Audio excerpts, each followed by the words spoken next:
Neighbours connected by a causeway, sharing the waterways that separates the two states, Malaysia and Singapore share common ground in the unique worship of Datuk Gong and Datuk Keramat. So in Datuk Gong and Datuk Keramat shrines can be found peppered all over Malaysia. One to mention is the Bantin Tin Po Kiong Temple, located in Old Town Jugra, which is in southern Selangor. So this particular temple is filled with many Datuk Gong statues. And something to mention or to note is there is also a statue in like a Datuk Gong effigy made for the Sultan of Selangor and his wife. So that's pretty unusual in terms of the when it comes to Datuk Gong worship.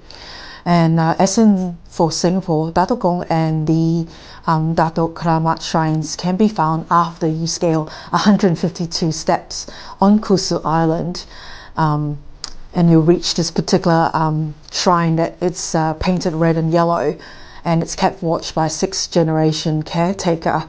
So Causeway Island, I used to go there when I was little, and legend has it that this huge giant turtle rescued some sailors and turned into an island to save them. So there are lots of different stories like that growing up about what or how Causeway Island was formed. But Causeway means turtle anyway. So Datuk Gong is believed to be a local guardian or spirit that takes care of the peace and prosperity, safety in residences as well as work sites. So there'll be a lot of tiny little Datuk Gong shrines located in different work sites, and especially in Malaysia, all over Malaysian construction sites. There are also stories of people not believing Datuk Gong, and there'll be a lot of accidents happening in work sites, and suddenly they'll be digging and unearthing actually a tablet, which then they start praying to Datuk Gong, and these accidents will disappear. So the terms Datuk and Gong is a Chinese and Malay, or Malay for Datuk and Chinese Gong honorifics that represents grandfather.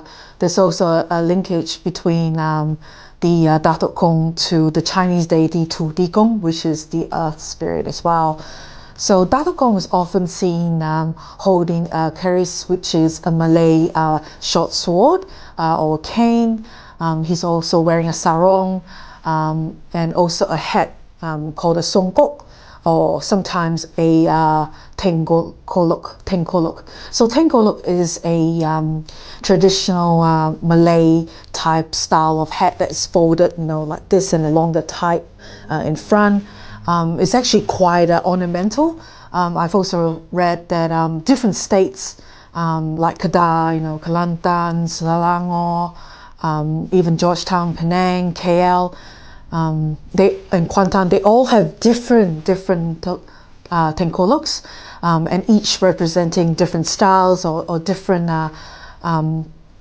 types of unique festivals. So each state have their own way of folding this particular hat, but the most common one is the white songkok or the black songkok that obviously Muslims will wear. Those who come back from Hajj will wear a different one, which is white in color. So there's also Chinese elements in these Datuk Gong statues, in terms of like wearing Chinese slippers, gold ingots representing wealth, and long Buddha-like ears representing wisdom.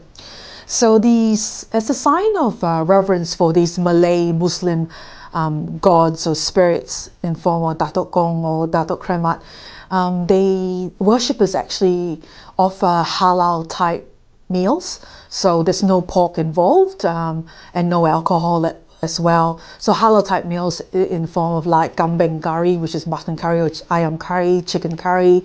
There's also offerings including betel leaves, daun sirih, kopi tarik, which is coffee, teh tarik, which is tea, local fruits, as well as rokok, which is hand-rolled cigarettes. So the prayer ritual also involves the burning of kamayan, which is gum Benjamin. I remember actually having an experience to sniff or the scent of kamian, and I can't quite describe it. It's floral, a little bit sweet, maybe close to jasmine flowers or frangipani, with the scent of the kamian burning.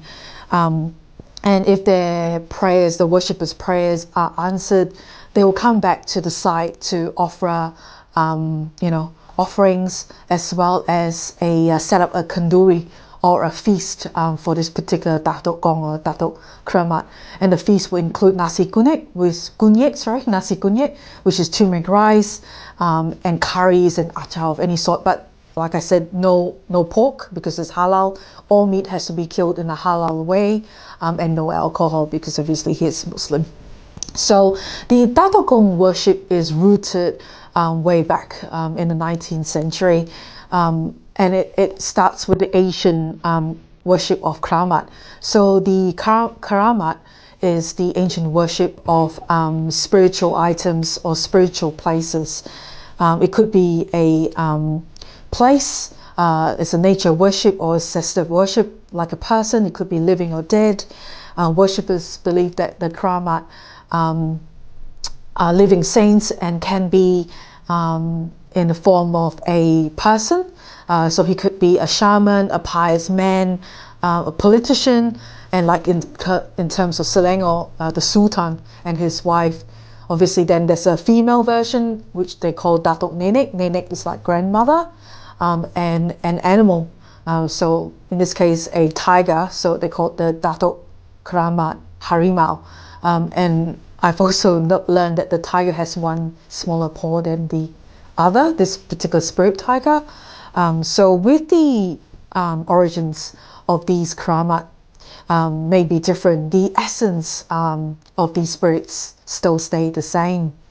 Local Malay culture prior to the introduction of the more conservative Islam practiced the worship of what they call penunggu, which is a unusual formation or something quite unique in the form of like an unusual looking rock, an ant hill, a snake's nest, or an extraordinary large tree. So with the arrival of the Chinese immigrants who carry with them the Confucianist belief of worshipping their ancestors, so both practices then converge to form this new micro culture called Datuk Gong or Datuk Keramat.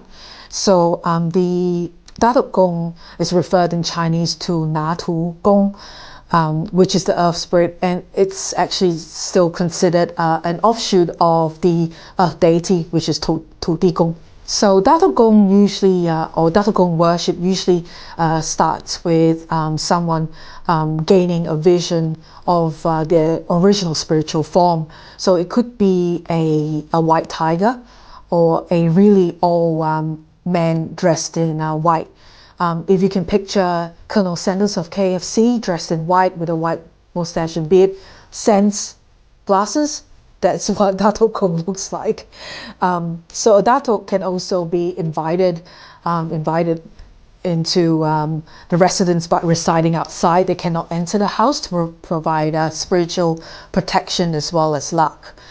So Datuk and the Datuk Keramat are seen as an alternative power to help in the spiritual healing of the worshipper. And mediums in terms of like bomos for Malay, which is very similar to damgis, like I mentioned in my previous Qitian Dasheng video. These spirit mediums are able to communicate with these spirits, so with the Datuk Gong or a tiger or anything like that. So they actually engaged to enable the communication between the worshippers and the spirits. So during they usually have these on Thursdays and Fridays because they considered holy days for Muslim. So they do have these bomo or damgis feeding, answering questions for the worshippers, be it like sickness or about work or family. So there's no during these special spirit engagement times on Thursday and Fridays, there's no requests of lottery or 4D numbers. Lottery and 4D numbers are actually outside of these Thursday and Fridays. So in terms of the Datuk Gong and Datuk Keramat, location in Causeway Island of Singapore, there's a lot of 4D numbers scroll all over the walls. So people who, have been given or the vision of, the special 4D numbers who has struck like Lotto or Toto, they would come back and, offer the offering. So the walls are all scrolled with these 4 numbers. But like I said, it's not requested during the Tangki or Bomo time, because this is more reserved for like health and family and business. So a common misconception is that most of these Datuk Gong or Datuk Keramat are Chinese spirits or Chinese deities, but it's actually not the case. The Datuk Gong and Datuk Keramat are actually Malay Muslim spirits. So there are Chinese, Indian, and even Orang Asli Datuk Gong and Datuk Keramat. So Orang Asli is a type of indigenous tribe in the forests of Malaysia. So they are all considered independent from the Chinese pantheon of gods.